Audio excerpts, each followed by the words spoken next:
এতিয়া কৈ যাম যে ভাল ল্যান্ড প্লট এটা আমাক চাই দিব লাগে যাতে আমি এছেম্বলি ইলেকশ্যনৰ আগতে হাইলাকান্দি মেডিকেলৰ ফাউণ্ডেশ্যন কৰিব পাৰোঁ। তাৰ উপৰিও হাইলাকান্দি ডিষ্ট্ৰিক্ট লাইব্ৰেৰী অডিটৰিয়ামটো কমপ্লিটলি ভাঙি এটা নতুন এয়াৰ কণ্ডিশ্যন অডিটৰিয়াম বনাবৰ কাৰণে মই 20 কোটি টকা আজি এনাউন্স কৰিছোঁ। সি হাইলাকান্দিৰ কাৰণে খুব প্ৰয়োজন আছিলে আৰু ভাল এটা অডিটৰিয়াম এটা হাইলাকান্দিৰ ৰাইজে পাই যাব। তাৰ উপৰিও আমাৰ হাইলাকান্দি চাৰ্কিট হাউচটো নতুনকৈ বনোৱাৰ কাৰণে চেংচন হৈছে। উইদিন 10 ডেজ আমাৰ কাম আৰম্ভ হৈ যাব। গতিকে যিখিনি আমি ইলেকশ্যনৰ সময়ত হাইলাকান্দিৰ ডেভেলপমেণ্টৰ কাৰণে কৈছিলোঁ মই আজি আহিছোঁ, গোটেইখিনি আৰু এবাৰ ৰিভিউ কৰিম আৰু যি ধৰণে কথা দিছিলোঁ সেই ধৰণে যাতে আমি কাম কৰিব পাৰোঁ তাৰ কাৰণে আমি চেষ্টা কৰিম। পাঁচগ্ৰামৰ ইণ্ডাষ্ট্ৰিয়েল পাৰ্কৰ অলৰেডি বিভিন্নজনৰ লগত ডিছকাশ্যন চলি আছে। ঢিঙত ক্লাছ 10ৰ ছোৱালীক ৰেপ কৰা হ'ল, এইটো মাইনৰিটি এৰিয়া য'ত অসমীয়া মানুহ মাইনৰিটি কেনেকৈ স্বীকৃতি হ'ব? যোৱা লোকসভা নিৰ্বাচনৰ পিছত অসমত এনেকুৱা 22টা ঘটনা ঘটিছে আৰু আজি এইটো 23 নম্বৰ। আৰু এই গোটেই ঘটনাটোবিলাকৰ লগত এটা কিছুমান বিশেষ মানুহ জড়িত হৈ থাকে আৰু লোকসভা ইলেকশ্যনৰ পিছত তেওঁলোকে বহুত এনকাৰেজমেণ্টো পাই আছে, এটাৰ পিছত এটা ঘটনা কৰি আছে। আমি টাফ একশ্যন ল'ম। এতিয়া মই DGPক পঠাইছোঁ ঢিঙলৈকে। Will take toughest possible action. Piyush হাজৰিকাকো মই যাব দিছোঁ আৰু মই সদায় কৈ থাকোঁ যে আমাৰ অসমত নামনি আৰু মধ্য অসম বৰাক ভেলী আদিৰ দৰে জাগাত আমাৰ খিলঞ্জীয়া মানুহ লোকেল মানুহবিলাক বহুত ভয় আৰু সন্ত্ৰাসৰ পৰিৱেশত থাকে।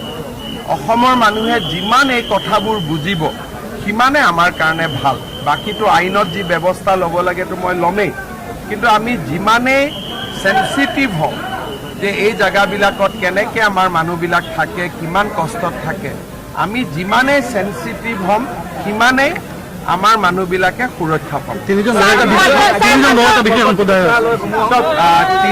ল'ৰা কোন নাম, এজনকতো এৰেষ্ট কৰা হৈছে, বাকী দুজনৰ নামো আপোনালোকে পাই যাব। মটৰ চাইকেল এখনত উঠি আহি আছিলে।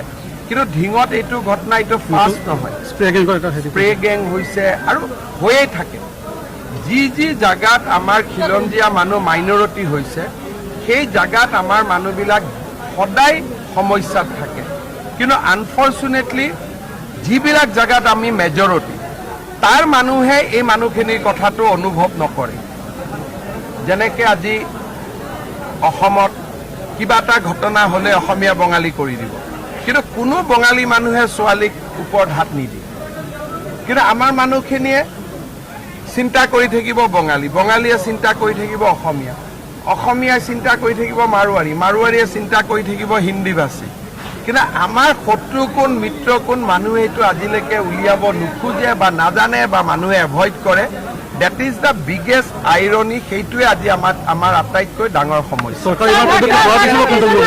চৰকাৰেতো পদক্ষেপ লৈয়ে আছে, চৰকাৰে পদক্ষেপ লৈ থাকিব, কিন্তু মানুহৰ ভিতৰত থকা যিটো জন্তু সেই জন্তুটোক চৰকাৰে কেনেকৈ আগত বুজি উঠিব এইটোতো ঘটনাৰ পিছতহে চৰকাৰে গম পায়।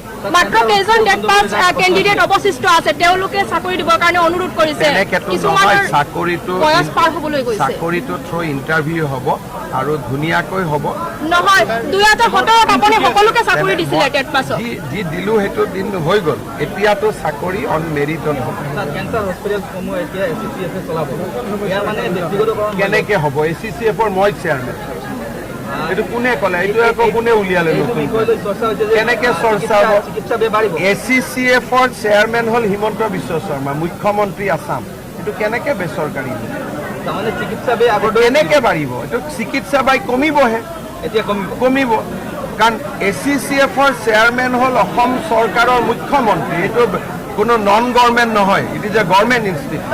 তিনিচুকীয়াৰ ইনচিডেণ্টটো তিনিচুকীয়াত যিয়ে যাৰ লগত মাৰপিট কৰিছে পুলিচে অলৰেডি এৰেষ্ট কৰিছে। মাৰ্ঘেৰিটাটো পুলিচে এৰেষ্ট কৰিছে।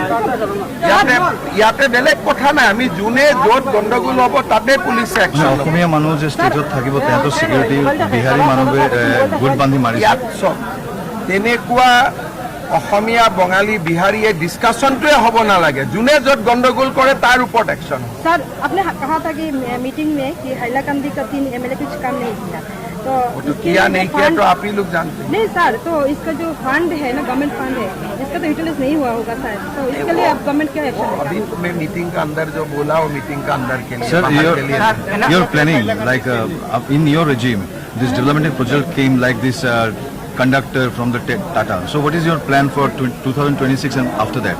that we'll discuss sir NRC যিবিলাকে নাম এতিয়া উঠা নাই এনআৰচি নাম নুঠাবিলাকক মই কেনেকে উঠাম না না, এইটো ৰেচন কাৰ্ড আৰু কাৰ্ড 2-4 দিনৰ ভিতৰত কিবা এটা কৰি আছো